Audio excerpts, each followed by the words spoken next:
Lorsque Dieu oublie nos mauvaises habitudes.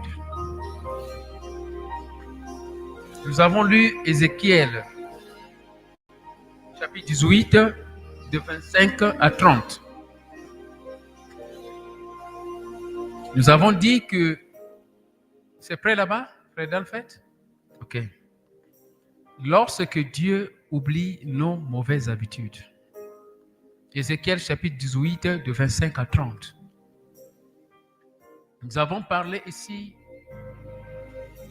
des moyens du Seigneur, les méthodes du Seigneur. Notre Dieu ici, il est le Dieu de justice. Il est le Dieu de droiture. Il est le Dieu d'amour. Nous avons dit que l'amour de Dieu, c'est très grand. Et ça libère la grâce qui nous pardonne de nos péchés. On est pardonné par Dieu à travers sa grâce. Parce que si ce n'est pas la grâce, ce n'est pas facile. Et nous avons dit que dans l'ancienne alliance, les enfants d'Israël commettaient des péchés, mais Dieu mettait seulement ce péché-là de côté. Ils étaient pardonnés, mais le péché n'était pas enlevé. Et nous avons dit que la chose qui fait mal au cœur de Dieu, c'est le péché que ses enfants propres commettent. C'est-à-dire les brebis du Seigneur, quand ils commettent les péchés, ça fait mal. C'est comme l'exemple d'une sœur qui pleure dans son cœur parce qu'elle a été trahie par sa propre sœur Makila Boko. Mais si c'est une personne de dehors qui est en train de trahir, ça ne pèse pas. Mais si c'est ta propre famille, ton propre frère, ta propre sœur, ça fait mal. Le truc, la chose qui fait mal au cœur de Dieu, c'est le péché que ses propres enfants commettent. Dans l'ancienne alliance, ma soeur, mon frère, les péchés étaient mis à l'écart. Les péchés n'étaient pas enlevés. Et ces péchés-là pesaient, faisaient mal au cœur de Dieu. Mais, quand bien même ces péchés-là frappaient le cœur de Dieu, mais Dieu libérait toujours sa grâce, sa puissance de pardonner les enfants d'Israël. Et quand il pardonnait, il dit dans Ézéchiel 18, de 25 à 30, il oubliait le mal qu'il faisait. Notre Dieu oublie le mal qu'on fait lorsqu'on a demandé pardon. Lorsqu'on a été pardonné, Dieu oublie le mal qu'on fait. Il nous pardonne et il oublie le mal. Ça, c'est ce qui est vraiment bien, c'est merveilleux. C'est différent, toi et moi. On peut pardonner un frère, une sœur, mais on n'oublie pas le mal qu'il a eu à faire. Ça y est encore dans notre mémoire. On a dit au ciel, selon la Bible, il y a 2 grands livres. Le livre de vie, là où nos noms sont écrits, et le livre de rapport. Le livre de rapport est divisé en 2 parties. Le rapport de nos habitudes, de nos comportements, et la partie, la récompense. Lorsque Dieu nous a pardonné, le péché qui était écrit dans le livre de rapport est automatiquement enlevé. Et ce qui reste, c'est le bien qu'on a eu à faire.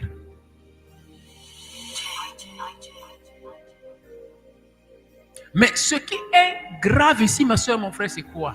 Dieu dit aux enfants d'Israël que lorsque tu commets le péché et tu demandes pardon, Dieu, lui, il oublie le péché qu'on a commis. Il oublie ça. Il nous pardonne, il oublie. On devient une nouvelle création, une nouvelle personne. On devient propre devant le Seigneur. Ça, c'est ce qui est bien. Mais regarde ce qui n'est pas bien ici.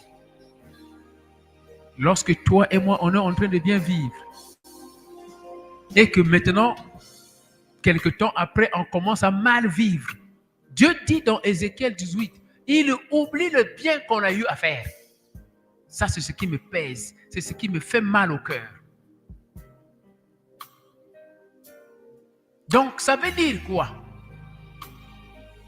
Quelle que soit la beauté de notre vie, à cause de l'obéissance à la parole de Dieu,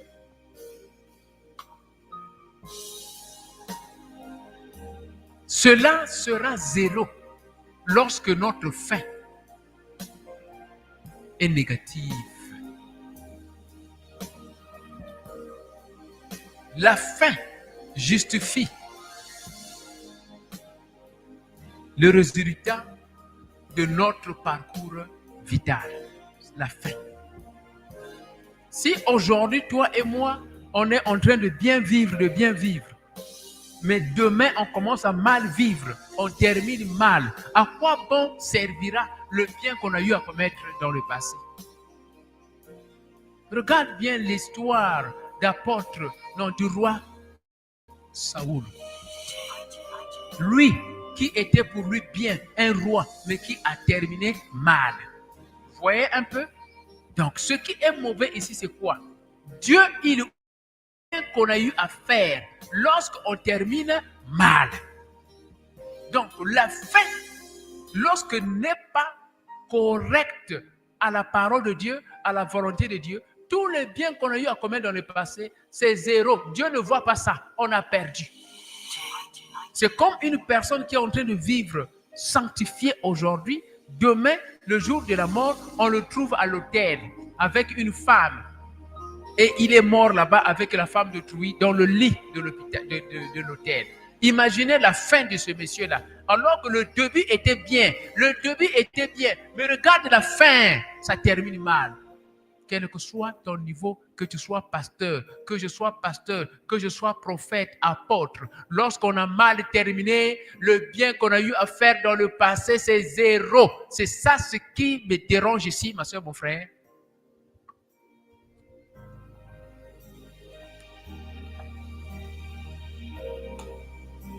Dieu dit, lorsque tu as fait du mal et tu demandes pardon aujourd'hui, je vais te pardonner et oublier le péché que tu as eu à commettre.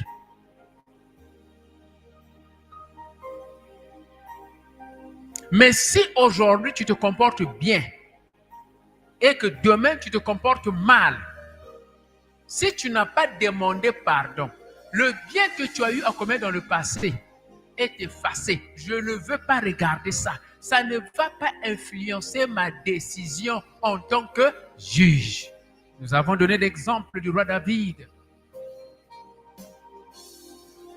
Dieu a appelé le roi David l'homme selon le cœur de Dieu, n'est-ce pas? Mais regarde, lorsqu'il a commis le péché, Dieu n'a pas dit que non, ça c'est l'homme selon mon cœur, que je le laisse faire avec ses péchés. Parce que le roi David a caché le péché avec lui.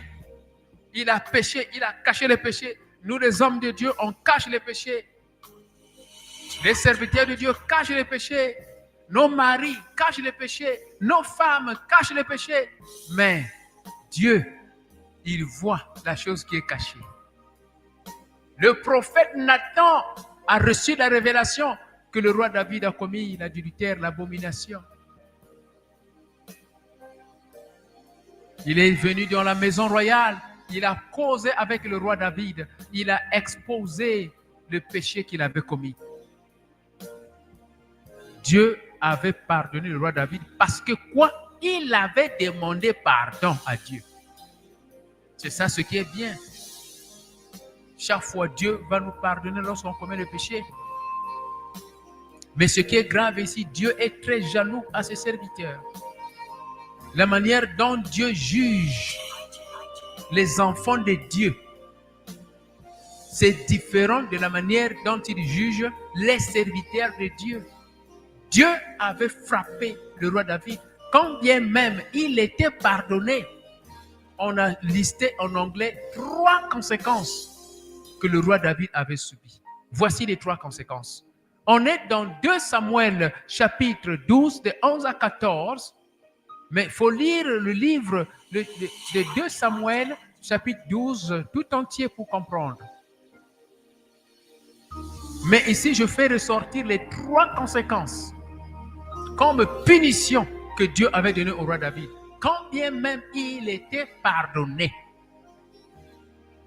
Première conséquence, l'enfant qui était sorti, né de l'adultère, était mort. Dieu a tué cet enfant-là. Voilà pourquoi on remarque dans beaucoup de familles, la femme est allée commettre l'adultère et rentre dans la maison et dit que mon mari, c'est toi qui m'as fait la grossesse là. Mais Dieu connaît la vérité, non? Généralement, on voit ces enfants-là quand ils sont nés. Parfois, ce sont des obéis. Ce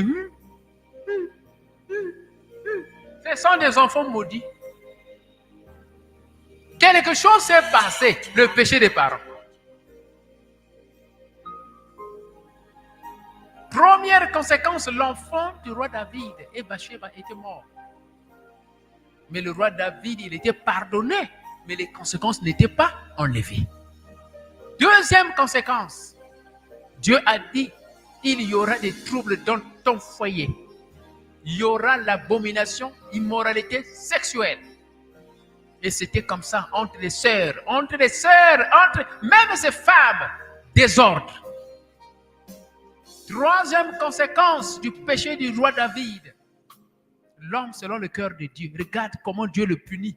À combien plus forte raison toi et moi. Hein?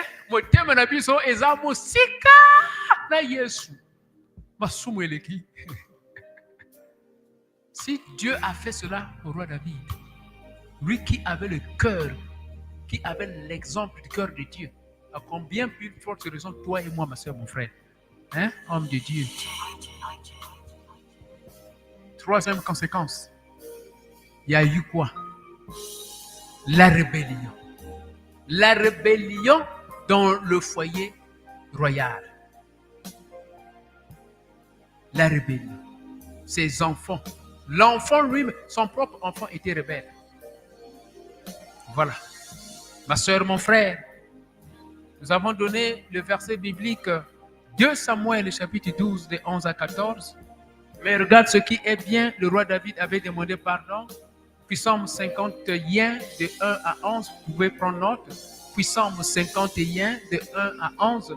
Ici, nous voyons, ici, le roi David a demandé pardon. Dieu lui avait pardonné. Mais Dieu n'avait pas enlevé les conséquences de son péché. Parce que Dieu est très jaloux et très sévère à ses serviteurs. Parce qu'ils connaissent la loi. Ils connaissent la parole de Dieu. Nous connaissons la loi. Nous connaissons la parole de Dieu. Voilà pourquoi il nous frappe jalousement. À la fin, il y a eu une citation prophétique, si je peux me rappeler. Cette citation prophétique dit: il est bien lorsque Dieu pardonne et oublie nos péchés. Mais il est très mauvais lorsque Dieu oublie le bien qu'on a fait à cause de nos péchés. Ça, c'est ça qui clôture le message. Il est bien lorsque Dieu oublie, pardonne et oublie nos péchés après la repentance. Mais très mal lorsque Dieu oublie le bien qu'on a eu à faire à cause du péché. Ça, c'est la citation prophétique. J'ai fini mon message. On va se lever pour faire la clôture. Let us stand up to close the service.